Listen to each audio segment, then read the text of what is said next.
you're supposed to have a couple championships when you make six trips to the conference finals in 8 years, and you have nothing to show for it.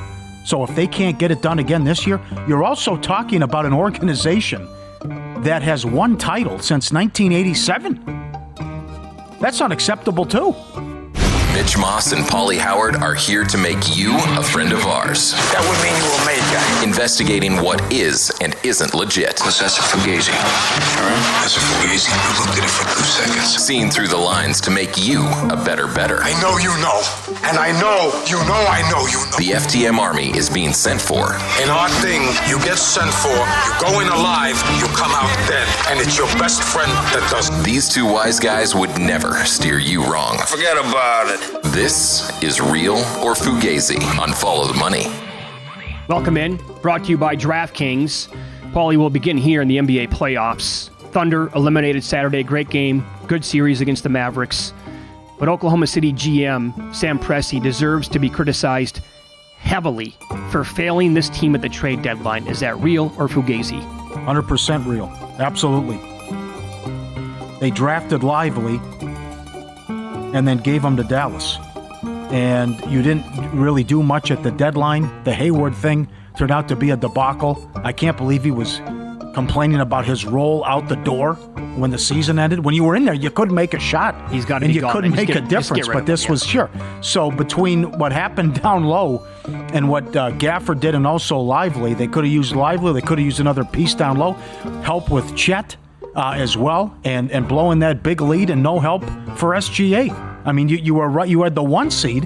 Who knows if this happens again?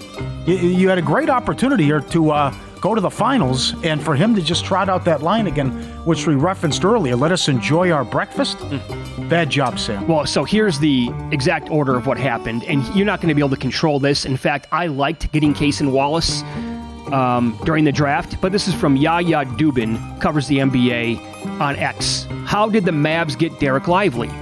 By trading down 2 spots in the draft with the Thunder. Then Oklahoma City used Davis Bertans, who came from Dallas in the Lively deal, to get Gordon Hayward from Charlotte, while Dallas got P.J. Washington, and OKC facilitated the Daniel Gafford trade.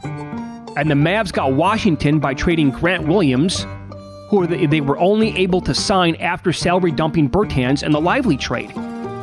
So the Thunder basically facilitated the Mavs acquiring their entire front court, which then played a massive role in any OKC season. It's not that overall, but it's just the deadline in general.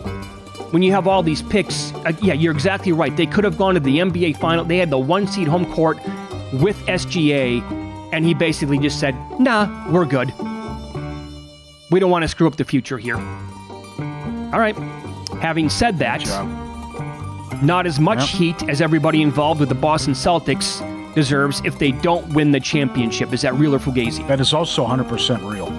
Now, again, you're supposed to have a couple championships when you make six trips to the conference finals in 8 years, and you have nothing to show for it. So if they can't get it done again this year, you're also talking about an organization that has won title since 1987. That's unacceptable, too. So I can't wait to talk to Bob Ryan tomorrow. But between that and Doc got the 1 title, but it's... Well, it came in 2008. I mean, just thanks to the Nets for... Well, no kidding with that trade. But that's... but the Celtics getting their big 3 and getting Garnett. Those teams were stacked, and then they lost the 1 year. The Lakers. The Game 7 game was low scoring, but the Lakers got the win. But that's totally unacceptable that one of the best organizations in all of sports has 1 title since '87, and this it's ugly.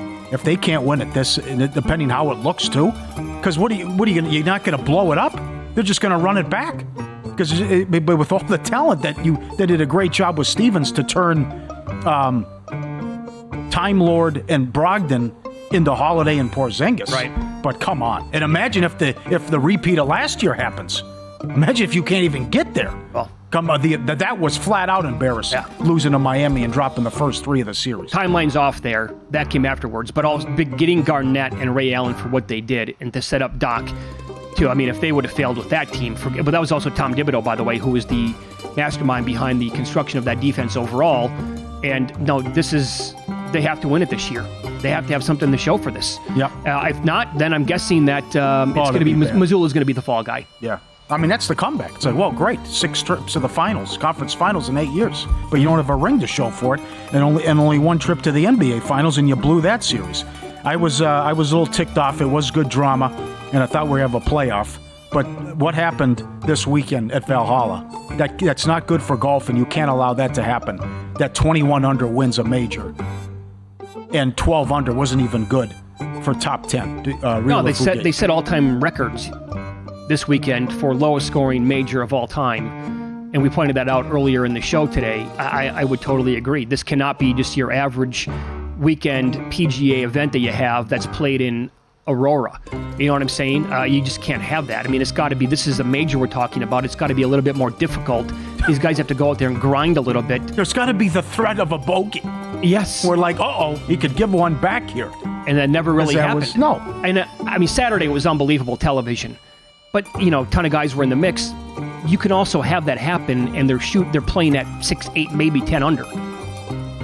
But even like during the broadcast yesterday, they're asking Immelman like what the winning score is going to be. He said 19 playoff, 20 is probably going to be the winner. I know. All those guys were right. The caddies said the same thing, that they thought 20 under could get this done. And that's, imagine if Schauffele brought his A game for the whole weekend. Maybe 25, 26 under was in play. Mm-hmm. Unacceptable. Yep. This is the Yankees' year. Is that real or Fugazi? Oh, that's Fugazi. Yeah, no. You're not buying in? No way. I don't trust Boone. They can't sustain this with the offense. It still goes back to what we see every year where the baseball playoffs are turned into March Madness. Mm-hmm. No. Can't get there. Okay, I just want to... They're like the Celtics with this long drought, too. It's been 09. The Yankees can't even get there. 15 years. 14-year-old kids in New York have no idea what it's like to win a championship. Yeah. But I would also ask, who's really good in the American League? I like Baltimore a lot.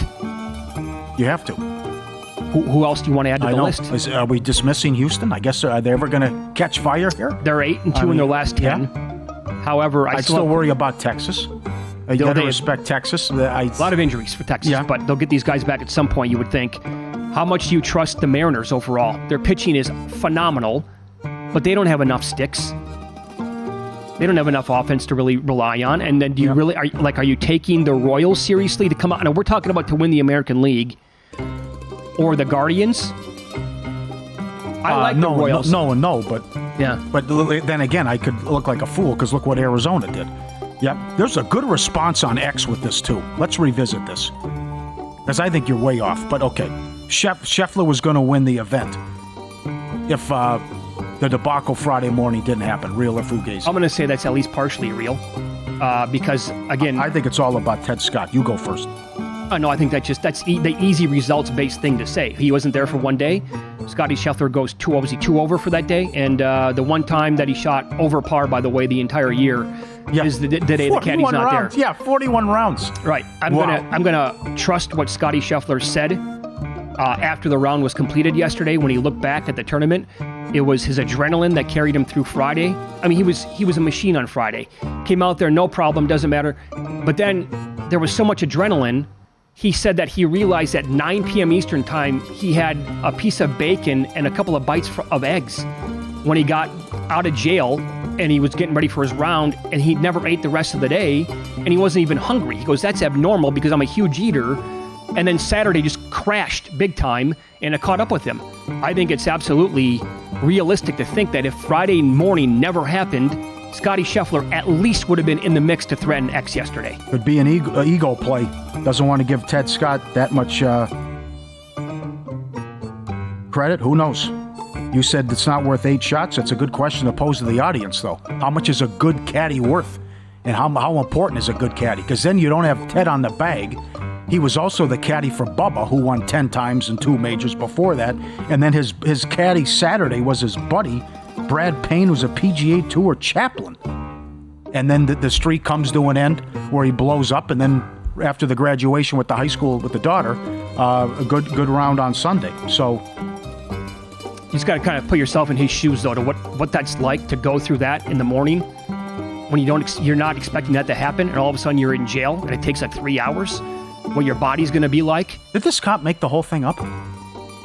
I don't know. I find it hard to believe they dropped it already. Yeah, right. Oh, and then we don't. And then he said the body cam footage either wasn't working or wasn't on, whatever. So you really believe like Scheffler put his hands on a cop? I don't believe that either. He refused to. He's a man of God. He refused to do the "You Know Who I Am" card. When everyone's allowed to go around and is on a marked vehicle, Scheffler wouldn't play that card. I like the language, by the way. The cop was attached to the car. With the pants and everything. Yeah, sure. And they said that they drove for some time. He drove with some time with the cop attached to the car. What does that mean? Could you be a little bit more vague about that, please? What does attached to the car mean and for how long? Like an inch? You made it sound like it was a mile and a half and the guy was getting run over the entire time. Yeah. Like, let's knock it off here with the semantics and get real and probably not just BS the entire time to make the cop look good. I mean, we were saying this on Friday morning. We don't know the whole story, but there was a good chance that cop's going to come out looking like a buffoon here. The whole thing. Waking up to that. Will he play? Will he, miss the cut? It just happens. We get the time right, and then the Golf Channel never breaks into scheduled programming. I'd like to know the reasoning behind that. Yeah, right? well, what's it going to take? That's kind of a big deal. Right. It's a #1 player in the world. And he's in jail before the second round gets underway when he's about to tee off, not to mention of the horrific accident and the person who passed away. And let's just run whatever we have. And How about this? You're there anyways. So if Scotty doesn't go to jail and he has Ted Scott on the bag the entire time for the U.S. Open, is he winning it? Now we have to assume he's not going to go to jail again.